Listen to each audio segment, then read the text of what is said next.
Good evening everyone, कैसे हैं आप सभी। स्वागत है एक बार फिर से आप सभी का सक्सेस पॉइंट इंडिया चैनल के इस बेहतरीन और स्पेशल क्विज सीरीज में जी के क्विज में आप सभी का एक बार फिर से आप सभी का स्वागत है। चलिए प्रारंभ करते हैं आज की इस क्लास को। सभी लोग आ जाइए और इसके बाद शुरू करते हैं आज की इस क्लास को। चलिए आज की क्लास में बात करें प्यारे अभ्यर्थियों, तो पहला प्रश्न है आपके सामने कि उस महान व्यक्ति का नाम बताइए जिसने भारत में बीजगणित के क्षेत्र में महत्वपूर्ण योगदान दिया। एनटीपीसी 2021 में पूछा गया कि उस महान व्यक्ति का नाम बताइए जिसने भारत में बीजगणित के क्षेत्र में अपने एक अतुलनीय एक योगदान दिया है। ऑप्शन की बात करें तो चरक है, ब्रह्मगुप्त है, वराहमिहिर है या फिर आर्यभट्ट है। और यहाँ पे सही उत्तर की अगर बात करेंगे तो यहाँ पे सही उत्तर होगा आपका आर्यभट्ट। ठीक है, आर्यभट्ट आपका बिल्कुल सही उत्तर है, यानी डी ऑप्शन आपका प्यारे अभ्यर्थियों यहाँ पे बिल्कुल सही होगा। आर्यभट्ट की बात करेंगे तो देखिए आर्यभट्ट एक भारत के महान ज्योतिषविद हैं और ज्योतिषविद के साथ साथ एक महान गणितज्ञ भी हैं, जिन्होंने बीजगणित के क्षेत्र में भारत में एक बहुत महत्वपूर्ण जो है तो एक योगदान दिया है। अपने ऑप्शन चरक की बात करें प्यारे अभ्यर्थियों तो चरक और सुश्रुत आपके आयुर्वेद से संबंधित हैं, तो वहीं ब्रह्मगुप्त और वराहमिहिर ये दोनों आपके गणितज्ञ क्षेत्र से संबंधित हैं, गणित के क्षेत्र से संबंधित है, यानी दोनों गणितज्ञ हैं। और आर्यभट्ट जो हैं ये भी गणितज्ञ साथ साथ ज्योतिषविद भी हैं और इन्होंने क्या किया था, इन्होंने बीजगणित के क्षेत्र में अपना योगदान दिया था। क्लियर है। अगले प्रश्न पर देखें तो अगला प्रश्न है कि महाभारत का मूल नाम क्या है। आरआरबी ग्रुप डी 2021 में पूछा गया। भृगु संहिता, सुश्रुत संहिता, जय संहिता या फिर वेद संहिता। ठीक है, मतलब कि महाभारत का मतलब मूल नाम क्या है। और यहाँ पे बात करें सही उत्तर की तो सही उत्तर होगा प्यारे अभ्यर्थियों आपका जय संहिता। जय संहिता का मतलब सी ऑप्शन आपका यहाँ पे बिल्कुल सही होगा। जय संहिता जो है ये महाभारत का मूल नाम है। इसे महर्षि कृष्ण द्वैपायन वेद व्यास द्वारा लिखा गया। महाभारत का प्रारंभिक अगर उल्लेख देखें तो इसका प्रारंभिक उल्लेख यानी महाभारत का अश्वलायन ग्रह सूत्र में इसका पहले उल्लेख मिलता है। इस महाकाव्य की बात करें, महाभारत महाकाव्य की बात करें तो इसमें 18 पर्व हैं और इसे पंचम वेद के नाम से जाना जाता है। यहाँ तक क्लियर हुआ। अगले प्रश्न पर आ जाएं तो अगला प्रश्न है आपके सामने कि संसद के वर्तमान सत्र के निष्कासन को क्या कहते हैं। संसद के वर्तमान सत्र के निष्कासन को क्या कहते हैं। ऑप्शन देखिएगा, संकल्प कहते हैं, कटौती, प्रस्ताव, स्थगन या फिर सत्रावसान। और संसद का जो वर्तमान का जो सत्र चल रहा होता है यदि उसका निष्कासन हो जाए तो इस प्रक्रिया को प्यारे अभ्यर्थियों स्थगन के नाम से जाना जाता है। स्थगन कहते हैं, यानी सभा को स्थगित कर दिया गया। स्थगित होता क्या है, स्थगन प्रस्ताव है क्या, तो बात करें इसमें तो देखिए स्थगन प्रस्ताव पेश करने का मुख्य उद्देश्य होता है कि किसी अविलंबी बहुत ज़्यादा समय से विलंब हो रहा है तो अविलंबी लोक महत्व के मामले को सदन की तरफ ध्यान आकर्षित कराना होता है। यानी कि कोई अविलंबीय कोई एक मामला है या अविलंबीय कोई लोक है, ऐसे लोक महत्व है, इसके मामले को संसद की ओर ध्यान आकर्षित कराने के लिए स्थगन प्रस्ताव प्यारे अभ्यर्थियों पेश किया जाता है। यदि संसद में स्थगन प्रस्ताव स्वीकार कर लिया जाता है तो सदन उस लोक महत्व के मामले पर चर्चा करने के लिए सदन के कार्य को रोक देता है। सदन की जो कार्यवाही चल रही होती है वो कुछ समय के लिए स्थगित कर दी जाती है। अतः इस पूरी प्रक्रिया को स्थगन प्रस्ताव के नाम से जाना जाता है। यहाँ तक क्लियर हुआ। अगले प्रश्न पर आ जाए और अगला प्रश्न है कि भारतीय संविधान का संरक्षक कौन होता है। राष्ट्रपति, लोकसभा, राज्यसभा या फिर सर्वोच्च न्यायालय। एमटीएस 2022 में पूछा गया प्रश्न है कि संविधान का संरक्षक कौन है। और संविधान का संरक्षक है प्यारे अभ्यर्थियों आपका सर्वोच्च न्यायालय, यानी डी ऑप्शन यहाँ पे आपका बिल्कुल सही होगा। ठीक है, यानी कि सर्वोच्च न्यायालय को पुनरावलोकन की शक्ति प्राप्त है, पुनरावलोकन की शक्ति प्राप्त है। और सर्वोच्च न्यायालय की ये जो शक्ति है ये संविधान के मूल ढांचे का एक हिस्सा माना गया है। कहने का अर्थ ये है कि जिसे इस शक्ति की बात करें, जिसे हम बात करते हैं पुनरावलोकन, तो ये पुनरावलोकन की जो शक्ति है इसे न तो संसद समाप्त कर सकती है और न ही इसे कम कर सकती है, क्योंकि ये जो शक्ति है ये संविधान के मूल ढांचे का एक हिस्सा माना गया है और ये शक्ति आपके सर्वोच्च न्यायालय को है। अतः हम कह सकते हैं कि जो सर्वोच्च न्यायालय है वो संविधान का एक संरक्षक है। क्लियर हो गया। अगले प्रश्न पर आ जाएं। अगला प्रश्न है कि वे कौन सा औषधि खनिज है जिसे सभी नमक के रूप में जानते हैं। CGL 2023 में पूछा गया कि कौन सा औषधि खनिज है जिसे सभी व्यक्ति नमक के रूप में जानते हैं, हेलाइट, जियोलाइट, कैल्साइट या फिर पाइराइट। कौन सा सही उत्तर है प्यारे अभ्यर्थियों? और बात करें तो जो आपका हेलाइट है, हेलाइट एक ऐसा औषधि खनिज है जिसे नमक के रूप में जाना जाता है, यानी कि सोडियम क्लोराइड के नाम से जाना जाता है हेलाइट, जो एक औषधि खनिज है। बात करें प्यारे अभ्यर्थियों तो ये आमतौर पर ऐसी शुष्क जलवायु में बनता है जहां समुद्र का पानी वाष्पित हो जाता है।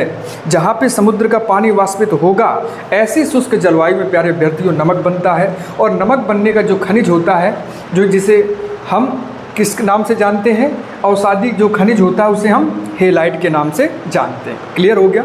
अगले प्रश्न पर आ जाएं। अगला प्रश्न प्यारे अभ्यर्थियों कि कैंसर का इलाज करने और कैंसर रोगियों की चिकित्सा देखभाल प्रदान करने वाला जो विशेषज्ञ होता है ये क्या कहलाता है? गैस्ट्रोएंट्रोलॉजिस्ट, साइकोलॉजिस्ट, ऑन्कोलॉजिस्ट या फिर बायोलॉजिस्ट। SSC स्टेनोग्राफर 2020 में पूछा गया प्यारे अभ्यर्थियों। ये जितने भी हमारे प्रश्न हैं, ये जो GK क्विज की जो प्रश्नावली जो हम शामिल करते हैं, ये विविध एक दिवसीय प्रतियोगी परीक्षाओं में पूछी गई होती है, जो कि प्रत्येक वर्ष यानी कि प्रीवियस ईयर क्वेश्चन बेस्ड और आपके MCQs बेस्ड आपकी जो है तो ये कुछ सीरीज है प्यारे अभ्यर्थियों। ठीक है, और कहीं ना कहीं इन सभी प्रश्नों का जो एक समावेशन है, जो हम नोट्स बना करके चल रहे हैं, ये आगे चल करके आपको विभिन्न परीक्षाओं में हमेशा आपको ये क्या करेगा, ये चीज़ें आपको मजबूती प्रदान करने में कारगर साबित हो सकती हैं। ठीक है, अगले प्रश्न पर आए। कैंसर का इलाज करने और कैंसर रोगियों की चिकित्सा देखभाल प्रदान करने वाला विशेषज्ञ क्या कहलाता है? गैस्ट्रोएंट्रोलॉजिस्ट, साइकोलॉजिस्ट, ऑन्कोलॉजिस्ट या फिर बायोलॉजिस्ट। और सही उत्तर होगा प्यारे अभ्यर्थियों आपका C ऑप्शन, यानी कैंसर से संबंधित जो एक विशेषज्ञ होता है वो आपका ऑन्कोलॉजिस्ट कहलाता है प्यारे अभ्यर्थियों, जो कैंसर से संबंधित इलाज करता है और कैंसर से पीड़ित रोगियों के इलाज की देखभाल करता है प्यारे अभ्यर्थियों। वही गैस्ट्रोएंट्रोलॉजिस्ट की बात करें तो जो गैस्ट्रोएंट्रोलॉजिस्ट होता है प्यारे अभ्यर्थियों, ये आपके जठर रोग से संबंधित विशेषज्ञ होता है। वही बात करें साइकोलॉजिस्ट, तो साइकोलॉजिस्ट आपका प्यारे अभ्यर्थियों मनोरोग विशेषज्ञ होता है। तो वही बायोलॉजिस्ट जीव विज्ञानी को कहा जाता है। क्लियर हुआ? अगले प्रश्न पर आए तो अगला प्रश्न है कि इंटरनेट के संदर्भ में मैन का पूरा रूप क्या है? Massive area network, metropolitan area network, max area network या फिर मास्टर एरिया नेटवर्क। प्यारे अभ्यर्थियों अगर इंटरनेट के संदर्भ में अगर हम नेटवर्क अगर जो है तो अगर नेटवर्क को देखें कि नेटवर्क प्रणाली कितनी है, तो प्यारे अभ्यर्थियों सबसे छोटा होता है लैन, फिर होता है वैन, फिर होता है मैन। लैन जो होता है वो आपका लोकल एरिया नेटवर्क होता है, ठीक है, मतलब एक पीसी से दूसरे पीसी में कनेक्ट करने के लिए। वैन की बात करें तो ये वाइड एरिया नेटवर्क होता है। वाइड एरिया का मतलब होता है कि एक मकान होगा यानी एक इमारत होगी, उसमें 2-3-4 पीसी का आपस में जिस नेटवर्क से जुड़ा होना वो वैन कहलाता है। मैन की बात करें प्यारे अभ्यर्थियों तो ये मेट्रोपॉलिटन एरिया नेटवर्क होता है, ठीक है, यानी कि यह एक ऐसा कंप्यूटर नेटवर्क है। आपका सही उत्तर होगा प्यारे अभ्यर्थियों मेट्रोपॉलिटन एरिया नेटवर्क, यानी B ऑप्शन आपका क्लियर होगा। बात करें तो यह एक कंप्यूटर नेटवर्क होता है जो मेट्रोपॉलिटन क्षेत्र के भीतर कंप्यूटरों को जोड़ता है आपस में, ठीक है, नेटवर्क के माध्यम से। बात करें प्यारे अभ्यर्थियों तो मेट्रोपॉलिटन में आपका एक बहुत बड़ा शहर हो सकता है, या फिर कई शहर हो सकते हैं, या फिर कई इमारतें हो सकती हैं, या फिर कोई बहुत खास बड़ी इमारत हो सकती है। तो वहाँ पे जो सभी पीसी होंगे वो सभी पीसी एक नेटवर्क से जुड़ते हैं, वो आपका मैन कहलाता है, मेट्रोपॉलिटन एरिया नेटवर्क। क्लियर हुआ? अगले प्रश्न पर आ जाए और अगला प्रश्न है कि किस शहर को कालीन का शहर यानी कारपेट सिटी के नाम से जाना जाता है? ऑप्शन की बात करेंगे तो देखिए भदोही, चेन्नई, वाराणसी या फिर मेरठ। और बात करें प्यारे अभ्यर्थियों कालीन का शहर, यानी कि UPSI 2021 में पूछा गया कि कालीन यानी कारपेट सिटी के नाम से किसे जाना जाता है, तो सही उत्तर होगा प्यारे अभ्यर्थियों भदोही। नाम परिवर्तन होने के कारण इसे संत रविदास नगर कहा गया प्यारे अभ्यर्थियों। ये कालीन का शहर कहलाता है प्यारे अभ्यर्थियों। बात करें तो भदोही जो जिला है ये विशिष्ट और उत्कृष्ट डिजाइन वाले कालीनों के उत्पादन के लिए, साथ ही साथ इसके निर्यात के लिए पूरे विश्व भर में प्रसिद्ध है। कालीन और मिर्ज़ापुर दो ऐसे क्षेत्र हैं प्यारे अभ्यर्थियों जो आपके कारपेट के लिए बहुत जाने जाते हैं। और यहाँ पे बात करें तो प्रश्न के आधार पर यहाँ पे आपका भदोही आपका सही उत्तर माना जाएगा। अगले प्रश्न पर देखें तो अगला प्रश्न है कि निम्न में से किस राज्य में भारत के प्रथम अमृत सरोवर की स्थापना की गई?